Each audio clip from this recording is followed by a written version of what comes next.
Hello, everybody. Workshop Wednesday coming at you on Wednesday now. Got my calendar right. Everything's going good. I got me some notes here I'm looking at. Home from the TCAA show.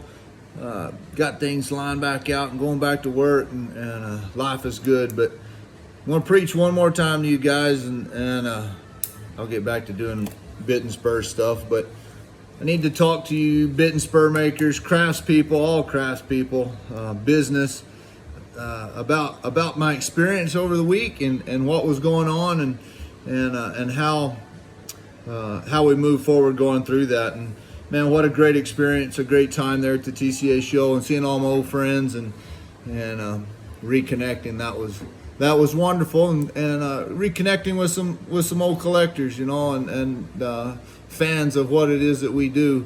It was great to see those folks and appreciated all of it. TCAA had a great show. Man, we're pretty dang consistent on about a 70% sell through for our show, and that's awesome. And to relate to you guys, to maybe answer some questions that are out there in the world as to whether we are successful or whether we're making it, and kind of to talk a little bit about that. Y'all know I love everything that the group stands for, and I'm here to protect it till the very end. So I'm going to talk about some of those things. I'm also one that shares challenges. I'm not bashful about sharing challenges and ways to get better, and we certainly have a lot of things that we got to improve on as a group and as individuals to make it work. But so I said 70% sell through. That's awesome. The standard for museums and having a successful show is 30%. If a museum or a gallery has 30% sell through, we hear they consider that successful.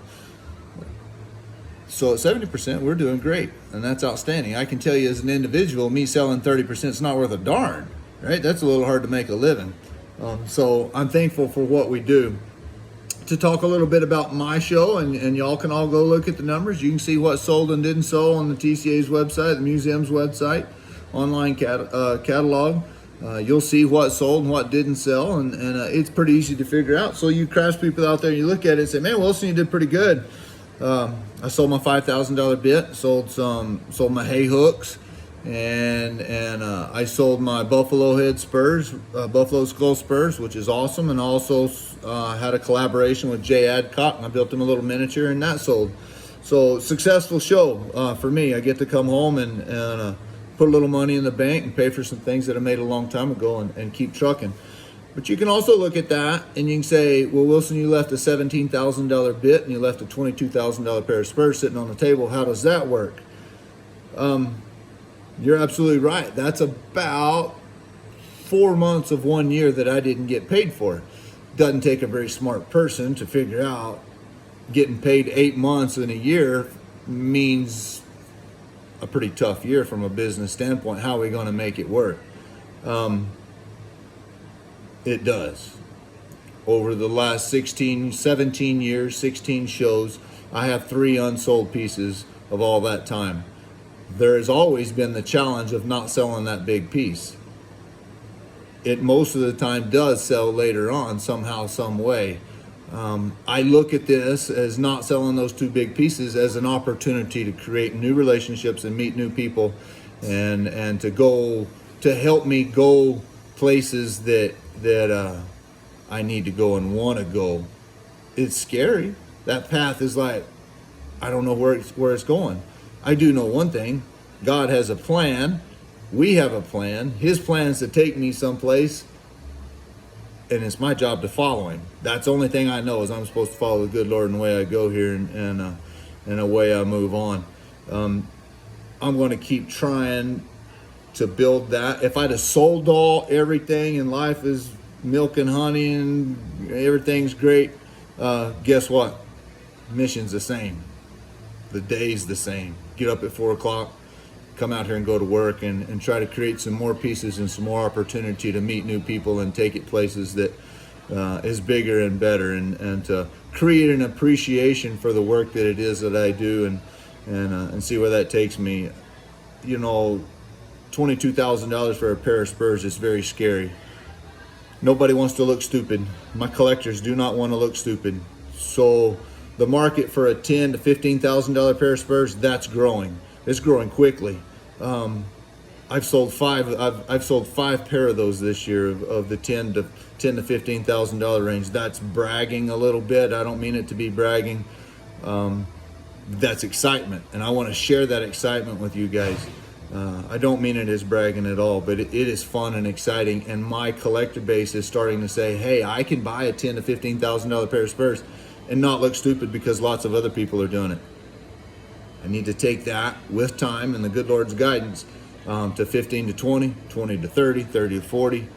There's no end. I'm going to keep going. As long as I'm creating value for my customer and doing something for them, and that's what I have to do, is I have to convince them that I'm doing something for them. This is not about me, it's about them. Yeah. I want to be the best bit and spur maker I possibly can be. And I need them to help me in that journey, but I'm doing something for them too, and hopefully I'm creating something that will have value and live forever in their homes or in their horse's mouth, on their boot heel, or wherever the heck they decide to put it. That's up to them. But anyhow, I wanted to share all this with you guys and share my mission and where I'm going, and share the success. Not be bashful about the challenges of ahead, but the TCAA is a wonderful, wonderful thing that offers some great opportunity, and I promise you I would not be the maker today. I repeat, I want everybody to hear it. I would not be the maker I am today with the skill set that I have if I didn't have an organization that I became friends with the best in the world at doing what they do, and that organization asking me to build the 3 best things I'd ever made in my entire life each and every year. So guess what I started yesterday morning? Drawing the next best thing I've ever done in my life, and that'll start January, February, something like that. I'm drawing now. Got a bit shank. Going to be a Santa Barbara. Going to have some fun. Going to do some more sculpting and some things that scares the crap out of me, if you know the truth. But TCAA is a great thing. If y'all can possibly get to Oklahoma City and you want to see one outstanding exhibition of the finest cowboy craft in the world, yeah, I'm bragging, but it's there. Y'all go see it. Go see it at the National Cowboy Museum. I thank everybody for listening. Going to be putting a schedule of my events over the next 4 or 5 months out on my website for y'all to see what's going on. And man, if you can come here and see me, I'm going to be in Fort Worth. I'm going to be in Arizona. I'm going to be Midland, Texas. I'm going to be all over. Sometime in the middle, I'm going to build bits and spurs. But anyhow, we're here. Thank y'all for following. Thank you for doing what you do. And get to Oklahoma City and see that stuff. Adios.